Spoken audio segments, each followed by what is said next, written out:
participants are muted and they can unmute themselves.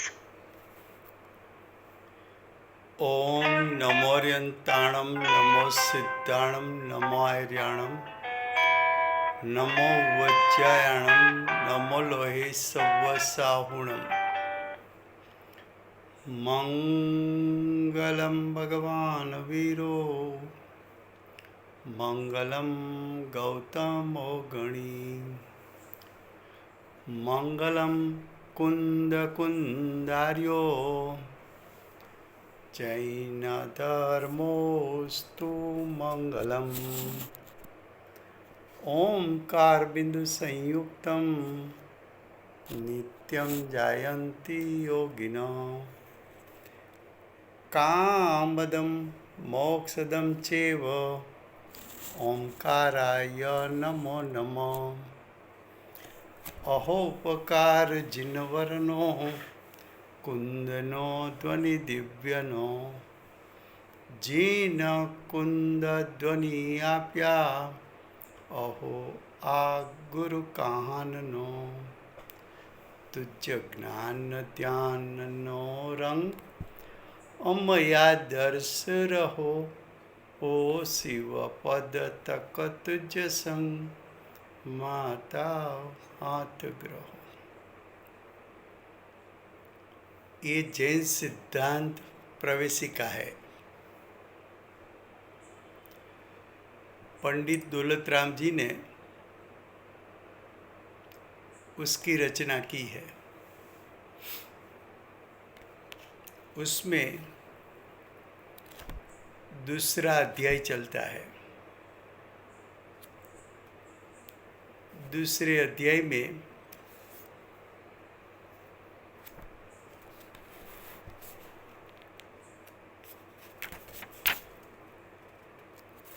Question number 165 तक हुआ है। अब एक एक कर्म का वर्णन करते हैं। कौन से कर्म का? तो के क्वेश्चन 165 में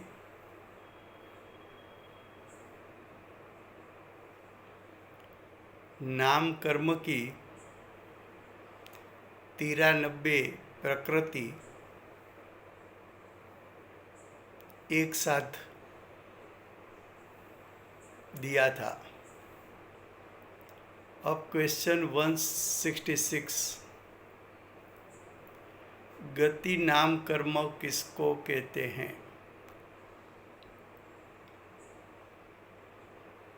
एक गति नाम कर्म अघाती कर्म का प्रकार है और अघाती में नाम कर्म का प्रकार है। हमने जैसा जैसा भाव किया है उसके अनुसार कर्म का बंधन होता है और वो कर्म उदय में आता है।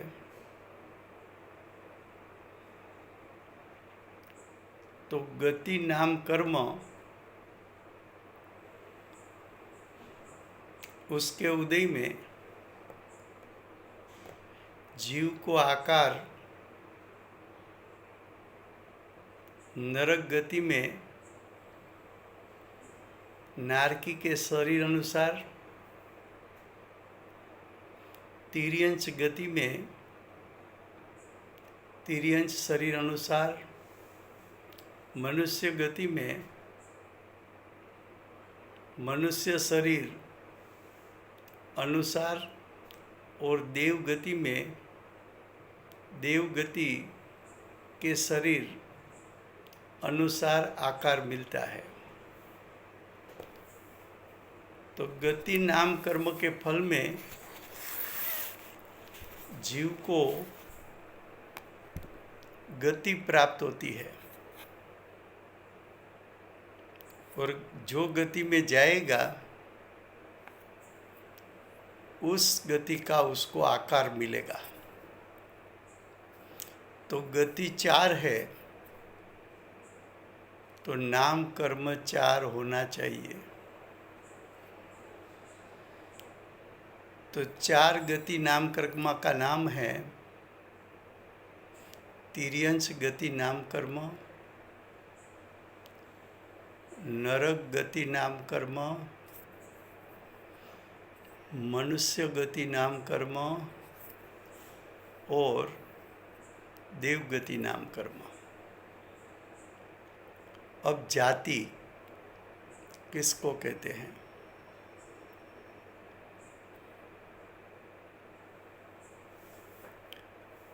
तो जो जाति में उसका जन्म होगा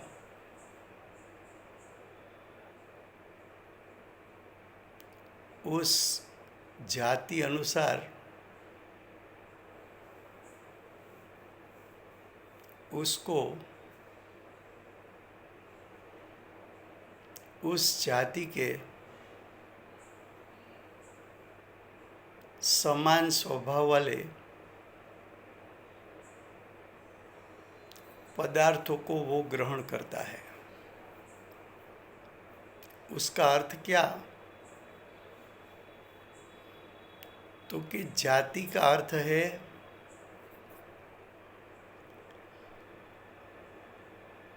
कि जाति नाम कर्म के उदय में जीव एकेंद्री, द्विइंद्री, त्रिइंद्री, चतुरिंद्री, पंचेंद्री, तो 5 इंद्री को जाति कहा। एकेंद्री जाति नाम कर्म उसके उदय में जीव को एकेंद्रीपना मिलता है। द्विइंद्री जाति नाम कर्म उसके उदय में जीव को संयोग में 2 इंद्री मिलती है। त्रिइंद्री जाति नाम कर्म उसके उदय में जीव को 3 इंद्री मिलती है। चतुरिंद्रिय जाति नाम कर्म उसके उदय में जीव को 4 इंद्री का संयोग मिलता है। और पंचेंद्री जाति नाम कर्म में 5 इंद्री का संयोग जीव को मिलता है। तो आज जो इंद्री है, केंद्री, द्विइंद्री, त्रिइंद्री, 4 इंद्री, तो एक केंद्रीय अनुसार समान स्वभाव वाले परमाणु इकट्ठा होकर एक केंद्री का स्कंद बनता है। 2 इंद्री, तो 2 इंद्री अनुसार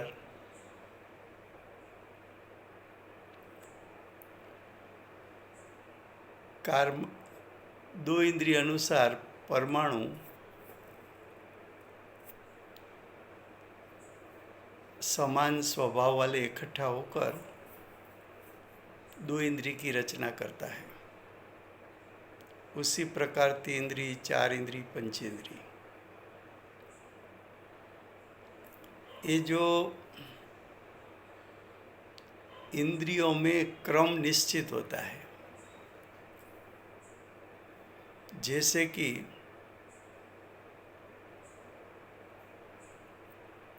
एक इंद्री मिली तो स्पर्शेंद्री ही मिलेगी, 2 इंद्री मिली तो स्पर्शेंद्री रसेंद्री ही मिलेगी, 3 इंद्री मिली तो स्पर्शेंद्री रसेंद्री घ्राणेंद्री ही मिलेगी, 4 इंद्री मिलेगी तो स्पर्शेंद्री रसेंद्री घ्राणेंद्री चक्षु इंद्री मिलेगी, और पंचेंद्रीपना मिला तो स्पर्शेंद्री रसेंद्री घ्राणेंद्री चक्षु इंद्री और श्रोतेंद्री। ऐसा नहीं है कि एक इंद्रिय हुआ तो किसी को स्पर्शेंद्रिय मिले, किसी को रसेंद्रिय मिले, किसी को सिर्फ घ्राणेंद्रिय मिले, ऐसा नहीं होता। वो इंद्रियों का जो क्रम है उस अनुसार ही इंद्रिय मिलती है। अब क्वेश्चन 169, शरीर नाम कर्म किसको कहते हैं?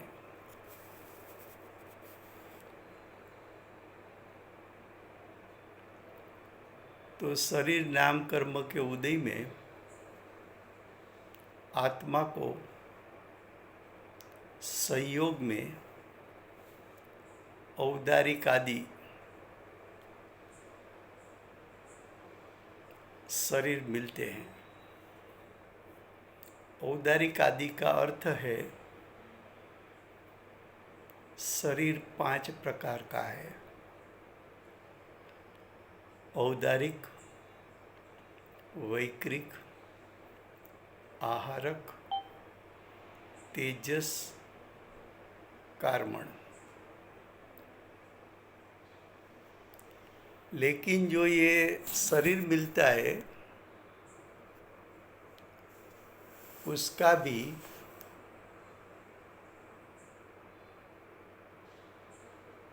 एक नियम होता है कि कम से कम 3 शरीर तो सभी संसारी जीवों को, 4 गति में घूमने वाले सभी जीवों को होता है। कम से कम 3 शरीर, ज़्यादा से ज़्यादा 4 शरीर।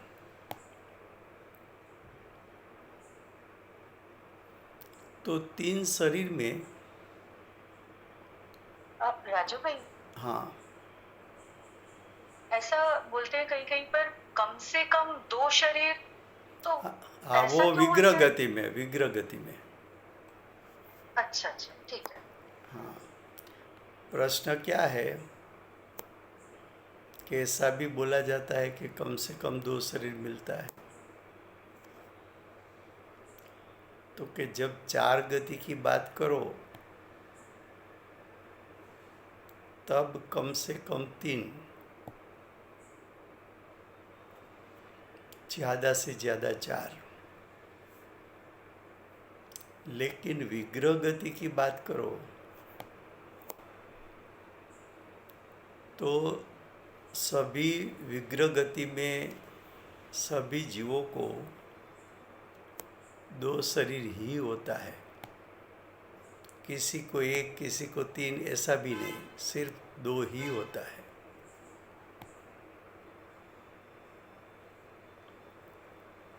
क्यों 2 होता है? तो कि विग्रह गति क्या है? तो कि एक गति का शरीर छोड़ा और दूसरा गति का शरीर प्राप्त नहीं किया है, ऐसा बीच का समय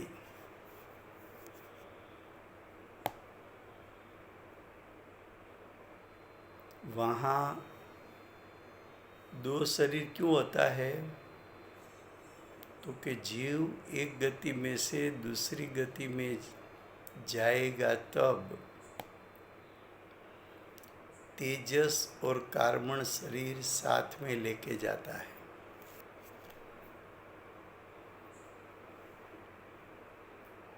कार्बन शरीर का अर्थ है 8 प्रकार के कर्म। तो जो जीव ने कर्म वर्तमान गति में बांधा था और पूर्व गति में कुछ लंबा कर्म बांधा था और उसका उदय नहीं आया था, ऐसे सभी कर्म को जीव एक गति में से दूसरी गति में साथ में ले जाता है। तो 8 प्रकार का कर्म वो एक प्रकार का शरीर है जिसको कार्बन शरीर कहते हैं। लेकिन तिर्यंच गति और मनुष्य गति, वहाँ औदारिक शरीर होता है और तेजस कार्बन तो सब गति में होता है, इसलिए 2 और तेजस कार्बन, तो 3 शरीर हुआ तिर्यंच और मनुष्य में।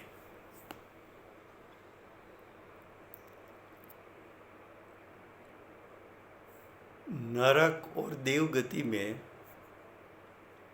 वैक्रिक शरीर होता है और उसके साथ तेजस कार्बन शरीर। मनुष्य में गति में एक खास प्रकार की विशेषता कुछ मुनियों को होती है। 6ठे 7वें गुणस्थान पर झूलने वाले मुनिराज, उसमें से कुछ मुनिराज को आहारक नाम का शरीर होता है। जब मुनिराज को तत्व संबंधी ऐसा कोई प्रश्न का विकल्प आता है, तब मुनिराज के शरीर में से आहारक नाम का शरीर बाहर आता है।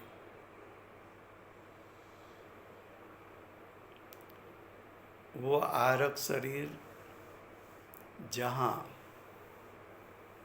केवली और श्रुत केवली विराजमान होते हैं, वहाँ जाकर स्वयं के प्रश्न का उत्तर पाकर शंका का समाधान करके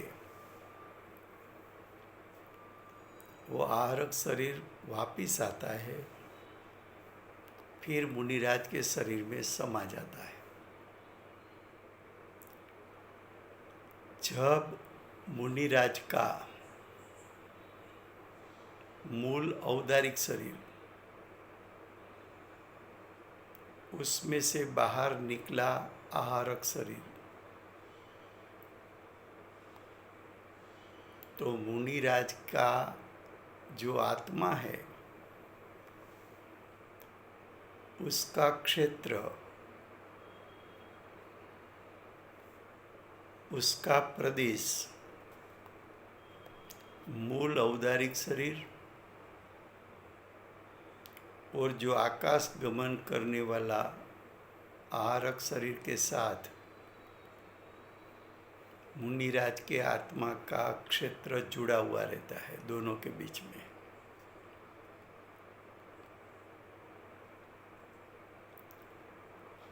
लेकिन जो मुनि चारण रुद्धि के कारण केवली और शुद्ध केवली के पास शंका समाधान के लिए जाएंगे, तो चारण रुद्धिधारी मुनि को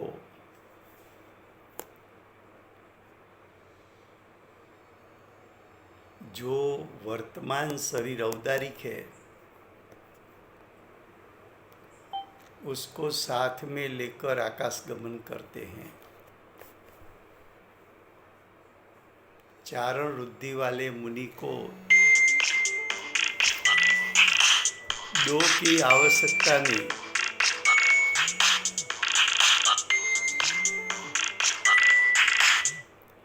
उसको दो शरीर की आवश्यकता नहीं होती।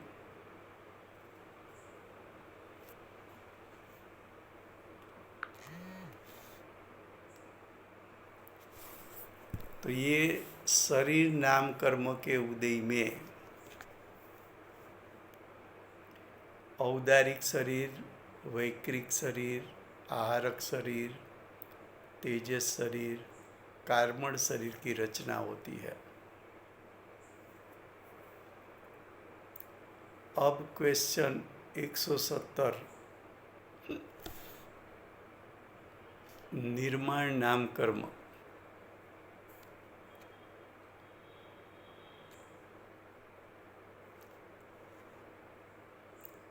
तो निर्माण नाम कर्म किसको कहते हैं? जो कर्म का उदय से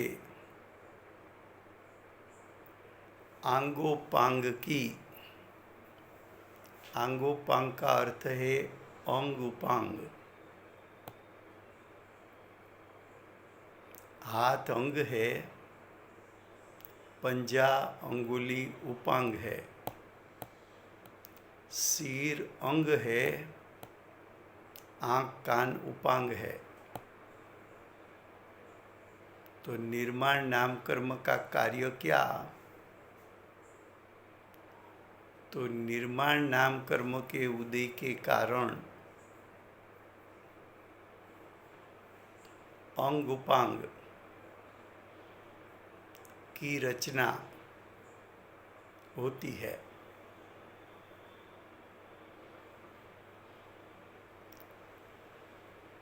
क्वेश्चन नेक्स्ट, उसका नंबर भी 170 दिया है। आंगोपांग नाम कर्म किसको कहते हैं?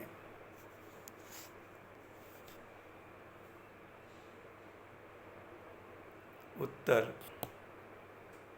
औदारिक, वैक्रिक, आहारक, ये तीन शरीर को आंगोपांग होता है। तेजस कार्मण शरीर को अंगोपांग नहीं होता। तो तीन शरीर को अंगोपांग होता है, उसके कारण आंगोपांग नाम कर्म का प्रकार भी तीन है। औदारिक आंगोपांग नाम कर्म, वैक्रिक आंगोपांग नाम कर्म, आहारक आंगोपांग नाम कर्म। ये तीन आंगोपांग नाम कर्म उसका उदय के कारण अंग उपांग का भेद प्रकट होता है।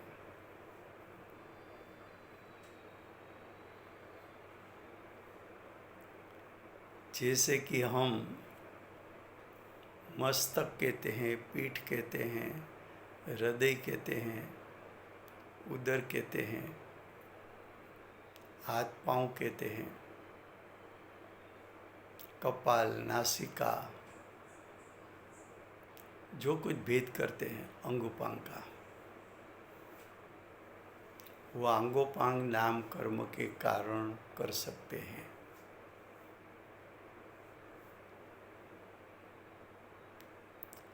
अब देखो, जो नाम कर्म की 93 प्रकृति का अभ्यास करोगे तो आपको सहज मालूम पड़ जाएगा कि शरीर की किसी भी प्रकार की बात उसने छोड़ी नहीं। नाम कर्म का कार्य ही ये है कि शरीर रचना करे।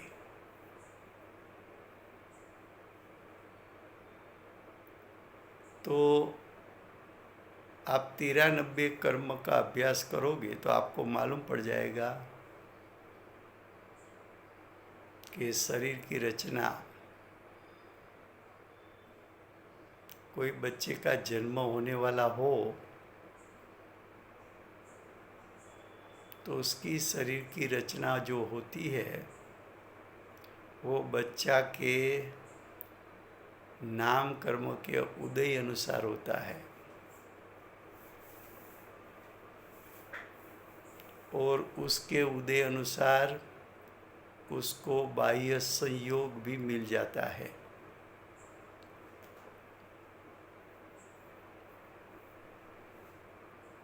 अब क्वेश्चन 171, बंधन नाम कर्म किसको कहते हैं? जो कर्म के उदय से औदारिक आदि,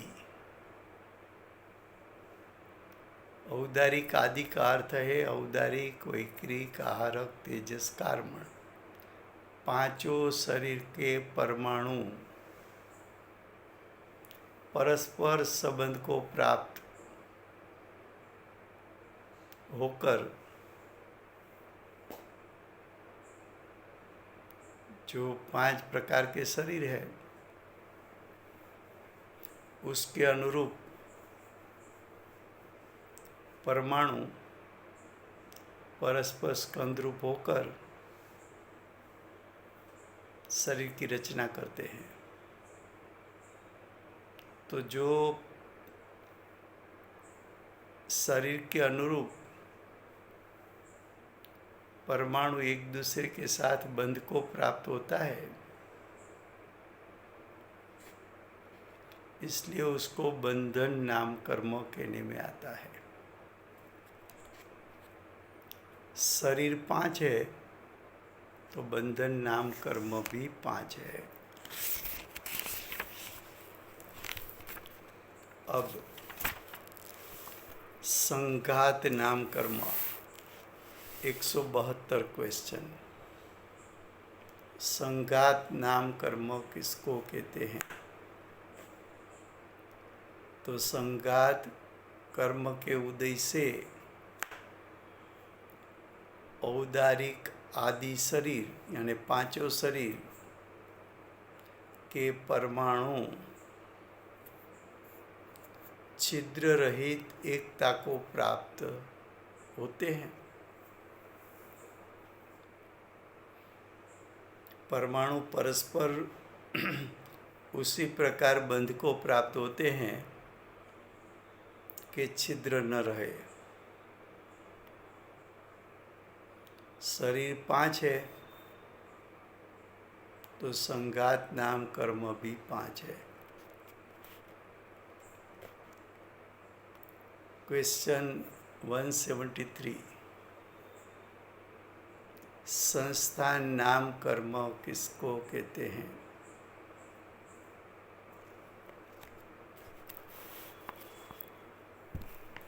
जो कर्म के उदय से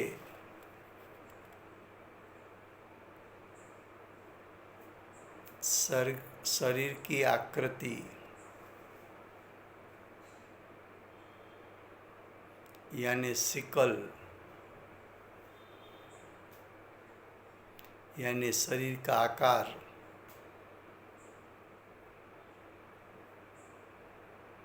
तो जिस कर्म के उदय के कारण शरीर को आकार मिलता है उसको संस्थान नाम कर्म कहते हैं।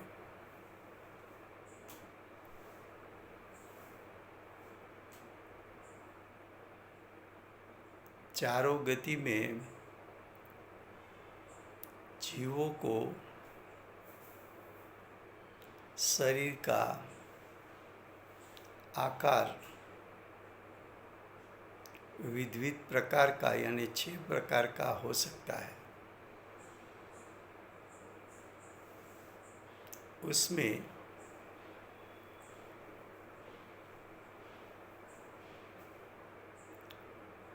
छह प्रकार कौन सा?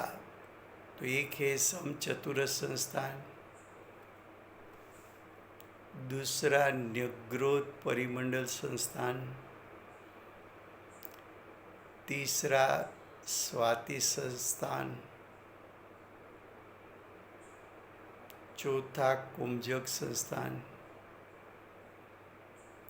पांचवा वामन संस्थान और छठा उंडक संस्थान। तो समचतुरस संस्थान किसको कहे? तो समचतुरस संस्थान तीर्थंकर के भव में तीर्थंकर को जो शरीर की आकृति मिलती है वो आकृति समचतुरस संस्थान होती है। समचतुरस संस्थान की परिभाषा, तो उसका उत्तर, जो कर्म के उदय से, यानी समचतुरस संस्थान कर्म के उदय से शरीर की आकृति यानी शरीर का आकार ऊपर, नीचे और मध्य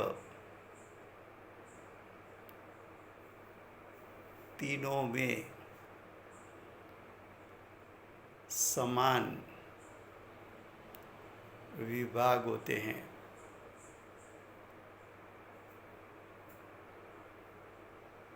तो शरीर का ऊपर का भाग, मध्य का भाग और नीचे का भाग,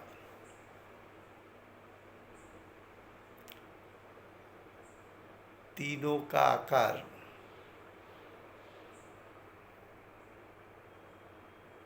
सिमेट्री, एक समान, उसकी साइज एक समान, तो समचतुरस संस्थान कहते हैं। अब क्वेश्चन 175,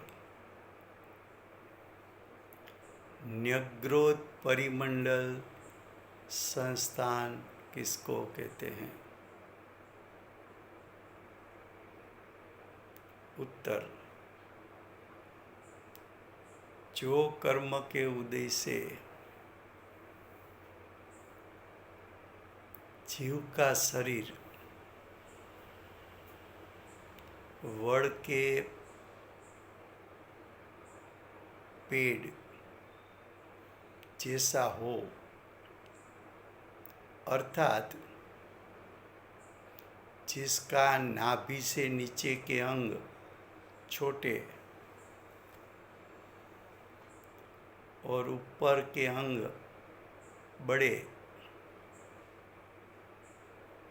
ऐसा आकार हो तो न्यग्रोध परिमंडल संस्थान कहने में आता है।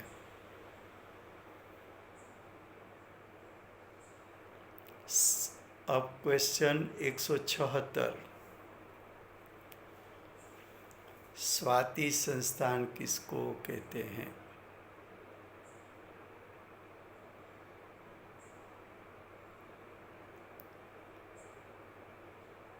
स्वाति संस्थान नाम कर्म के उदय से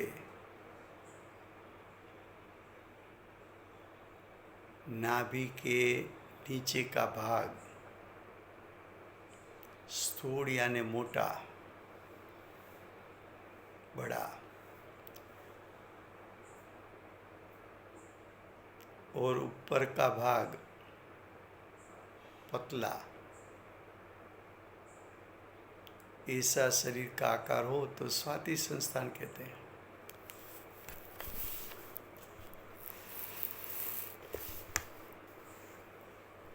कुंभजक संस्थान किसको कहते हैं? तो कुंभजक संस्थान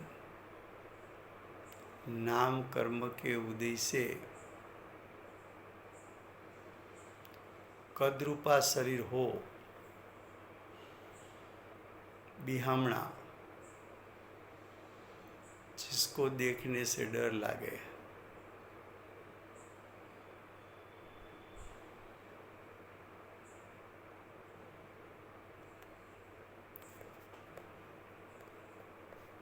प्रश्न 178,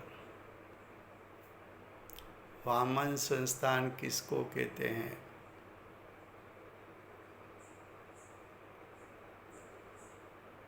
तो वामन संस्थान कर्म के उदय से शरीर बहुत नीचा हो, कितनी एक्सरसाइज करे तो हाइट बढ़ जाती है, तो कि ऐसा कुछ है ही नहीं।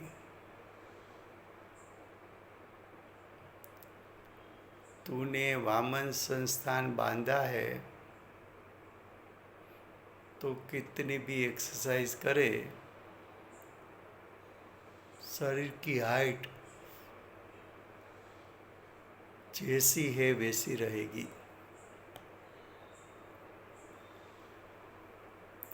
प्रश्न 179। हुंडक संस्थान किसको कहते हैं? उत्तर, हुंडक संस्थान नाम कर्म के उदय से शरीर का अंग उपांग खास प्रकार का न हो, यानी बेडोल शरीर हो, पीछे से खुंद निकली हो, आगे से कभी शरीर का भाग ज़्यादा निकल गया हो, कोई हाथ पांव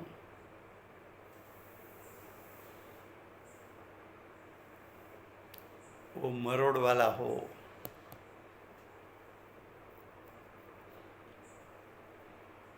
तो देखो सभी प्रकार के कर्म हैं तेरे भाव अनुसार,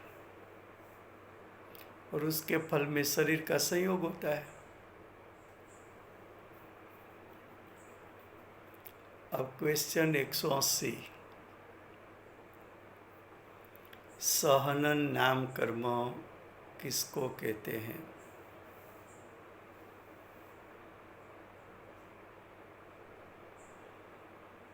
तो उत्तर, सहनन नाम कर्म के उदय से हाड़ का बंधन विशेष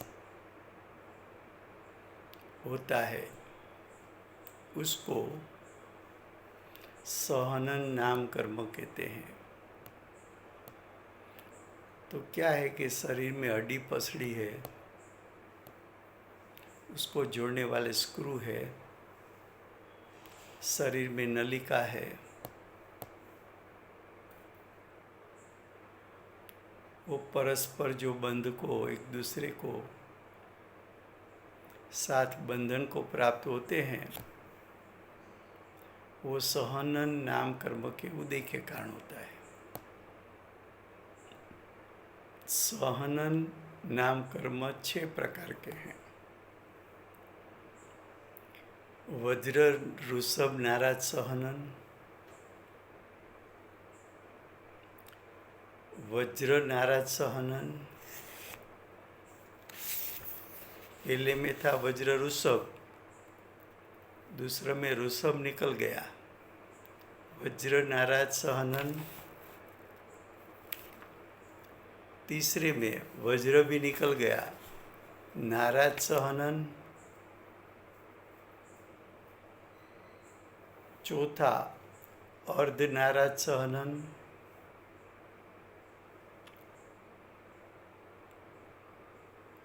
पांचवा किलक सहनन, छठा असंप्राप्ता श्रुपाटिका सहनन। उन सभी का अर्थ क्या है? तो देखो प्रश्न 181।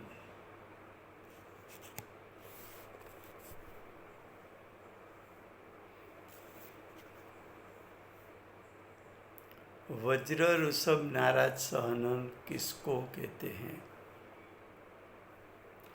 तो ये जो वज्र ऋषभ नाराज सहनन होता है, वो सिर्फ जो जीव तीर्थंकर होने वाला है, तो जिस भाव में तीर्थंकर होने वाला है, तब वो जीव के शरीर को वज्र ऋषभ नाराज सहनन का उदय होता है।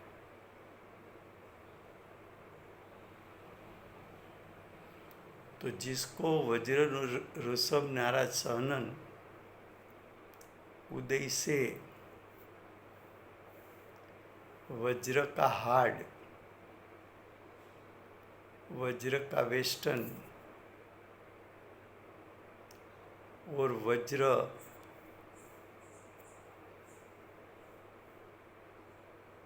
की ही स्क्रू, क्या कहा, हड्डी पसड़ी मिलती है वज्र की, उसको जोड़ने वाला स्क्रू वो भी वज्र का। वज्र शरीर वाले तीर्थंकर परमात्मा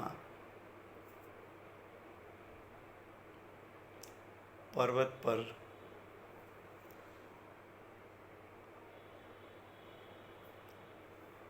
एक हाथ लगाए तो पर्वत का टुकड़े टुकड़ा हो जाता है, उसके शरीर को कुछ नहीं होता। इतना शक्ति वाला वज्र ऋषभ नाराज सहनन होता है।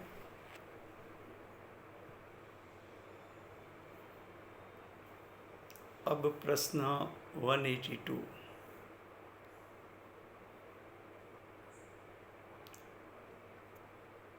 उसमें ऋषभ निकाल दिया है, तो वज्र नाराज सहनन किसको कहते हैं? तो वज्र नाराज सहनन के उदय से हार्ट तो वज्र का, स्क्रू भी वज्र का, पसड़ी वज्र की नहीं है।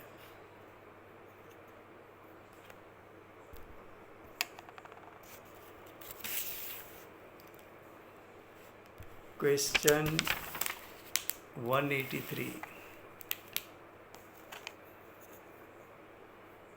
पहले ऋषभ निकाल दिया था, अब वज्र भी निकाल दिया। नाराज सहनन किसको कहते हैं?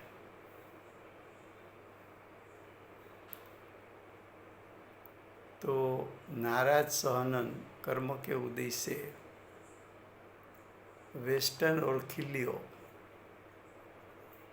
सहित हार्ड हो, हड्डी भी है, पसड़ी भी है, स्क्रू भी है, लेकिन वज्र का नहीं है।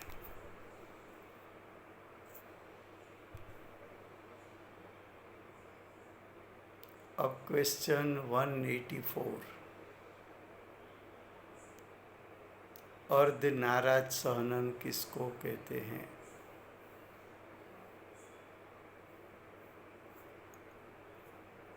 जो कर्म के उदय से हाड़ों की संधि अर्धकिलित हो,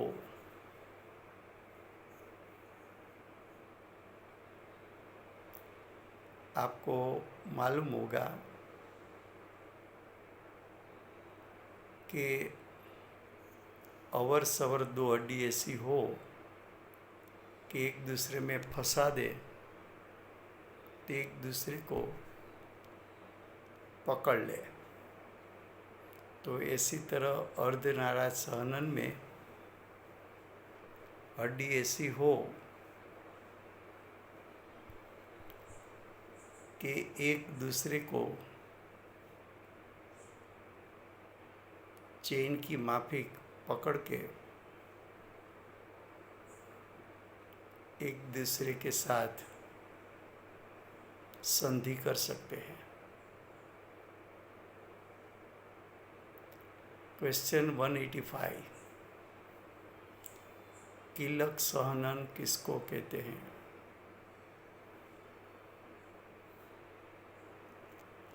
तो देखो, इसमें हड्डी एक दूसरे के साथ पकड़ कर रखती है, लेकिन जोड़ने वाले स्क्रू नहीं, नलिका नहीं।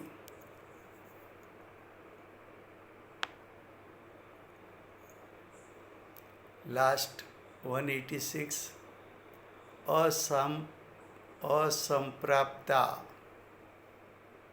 श्रु पाटिका सहनन किसको कहते हैं?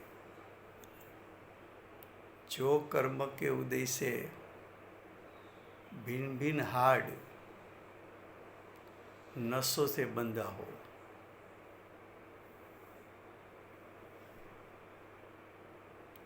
हाड़ एक दूसरे के साथ बंधा हुआ नहीं है, हड्डी एक दूसरे के साथ बंधी हुई नहीं है,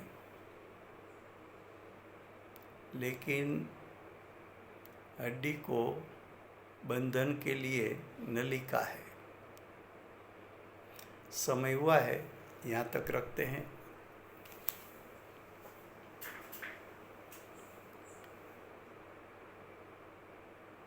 वर्तमान 24 के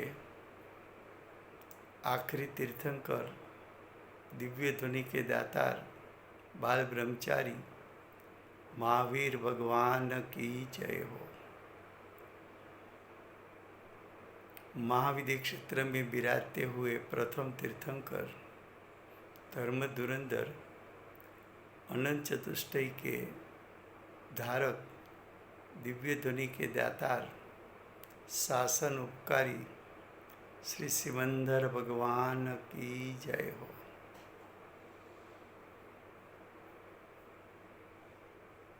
कलिकाल सर्वज्ञ, केवल ज्ञान की तलेटी में बैठे हुए आगम के रचयिता भगवत श्री कुंकुंदाचार्य देव की जय हो। वर्तमान काल में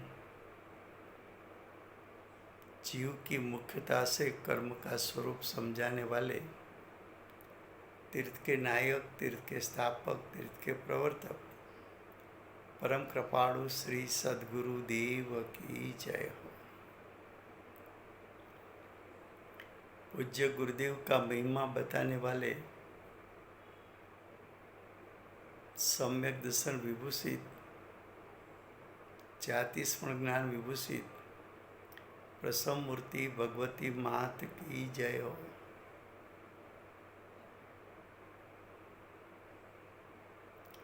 मोक्ष मार्ग प्रकट करने में निमित्त रूप चिन्वाणी मात की जय हो। पूज्य गुरुदेव और माता जी की साधना भूमि सुवर्णपुरी धाम की जय हो। सुवर्णपुरी धाम में विराजे हुए सर्वदेव शास्त्र गुरु भगवंत की जय हो। वर्तमान गुरु और भविष्य के धातु की महाविद्य क्षेत्र के भावी तीर्थंकर श्री सूर्यकृति भगवान की जय हो।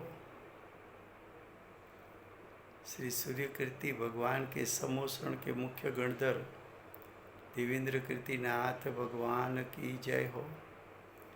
परम दिगंबर जैन धर्म की जय हो।